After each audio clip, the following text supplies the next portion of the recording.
bannange ba RDC muve mu office mujje mu bifo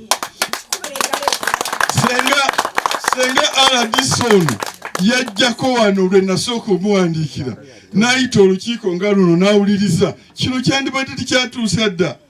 oyo n'atuma yandibadde yakwatibwa dda ku malicious damage to property kiki bino byonna yandibadde yakwatibwa dda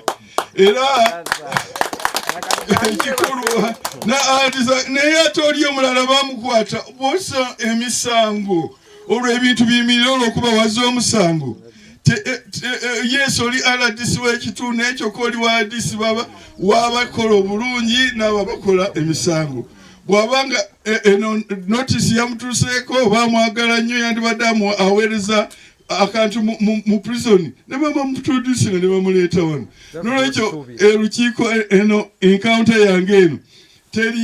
tekwatibwako kubeerawo kwe kubanga orders we ziri wano kooti yo yamazidde okusalawo njagala okulaga abantu bonna mutegeere nti ba RDC bano basunsulwemu waliwo abaluddewo abatakyasobola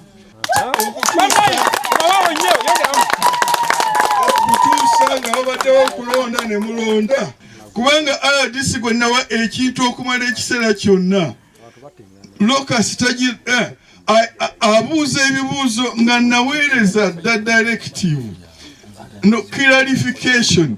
nga mbannyonnyola engeri gye baba bakolamu nga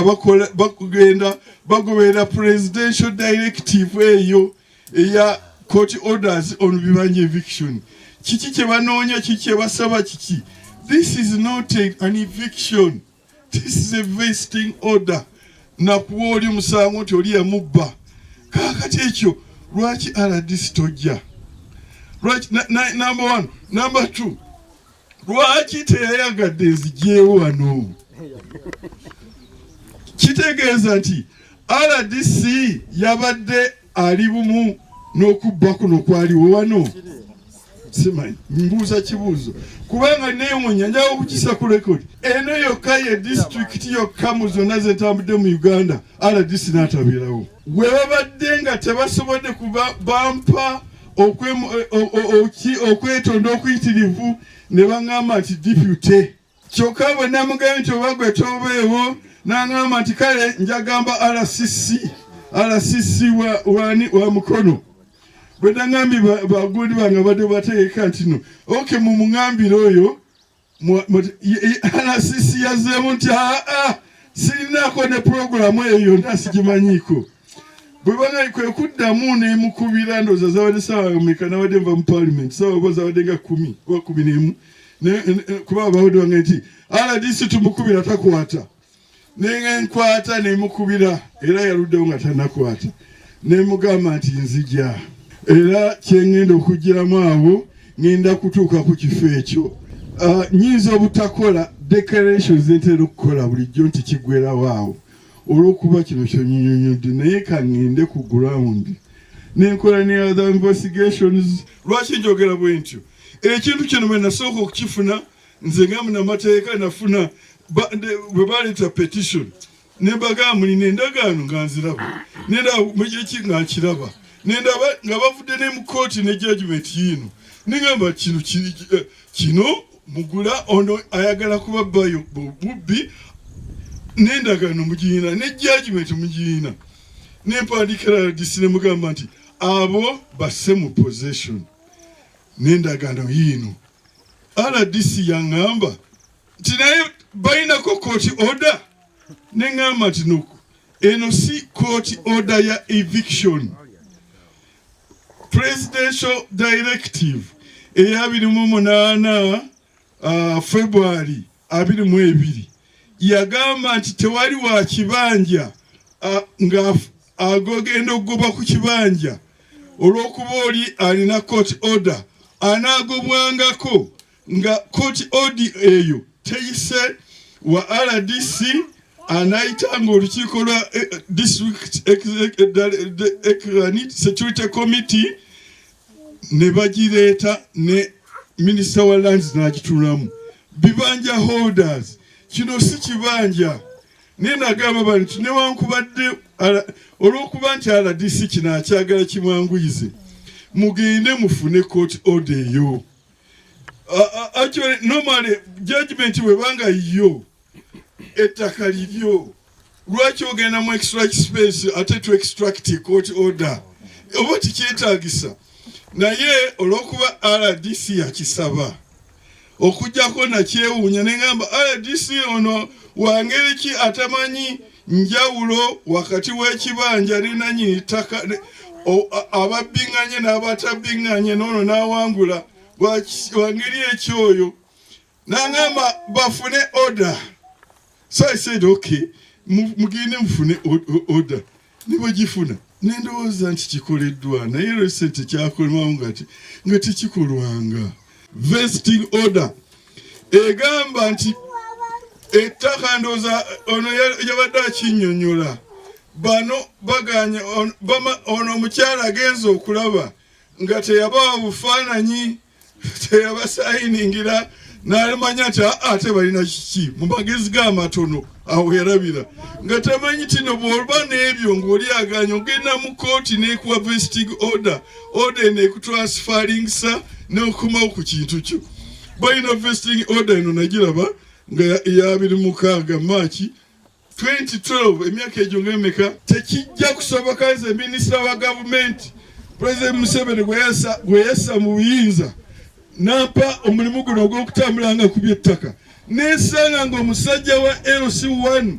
oyo yennyini ate yakulembedde ababbi abaleese mizale ku ttaka wano mumugyeko sabudiso mumugyeko stamp olwaleero organizinga ka committee deputy oba acting oba assistant akwate stamp eyo ono aveewo waliwo emisango emirala mugende mukole zi statements ezikwata ku bino bamukwate bamuvunaanibwe nga amateeka gye balaga. Ebyogedde France Biburu ebiddibwamu Dr. Elise Emeku byonna byolaga nti wano either tewali bukulembeze bwa RDC chairman ye kati agenze kati tusigaza kutumya RDC neyo group eyo era kakati tujja kuandika okole report nange njagenda nkole report eyange njiwe Minister for Presidency kukaye yatwala RDC eno annyonnyole ku bintu bino byonna sebo simanyi fune engeri yonna gyonna otutuukako okutuukira omukulu ono ajja kutuwa ensimu yo stories ezo tuzifune tujja kubaako tuzitwala zituyambe okulongoosa ekitundu kyaffe. Ekirala ndagaano kino kiggwa leero endagaano zonna wazimpa ez'okugula kuno kooti ruling judgment njirina vesting order eri wano ne orders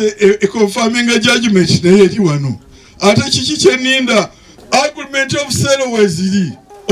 ono abadde amuteganya nani nantume ali mu kooti olw'emisango egy'okumenya ekintu kino nanyini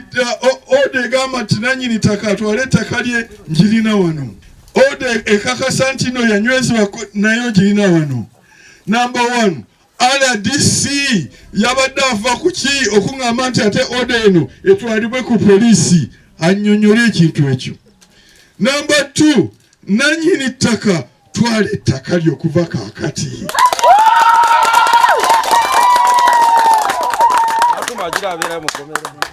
Eno article 26 ya constitution egamba nti no the security guaranteeing ownership of land. Government zibeerawo kulwanirira bintu by'abantu bintu byabwe n'obulamu bwabwe. Ettaka lyono limuwe alitwale kaakati. RDC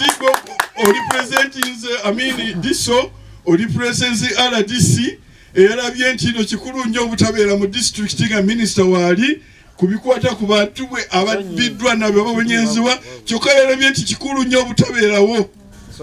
naye mugambe nti ndagidde aleete security agiwa abantu bano bannanyini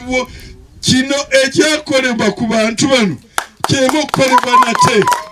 si mu kitundu kino kyokka naye tewabaayo munnayuganda mulala adiddayo okukolebwa ekintu kino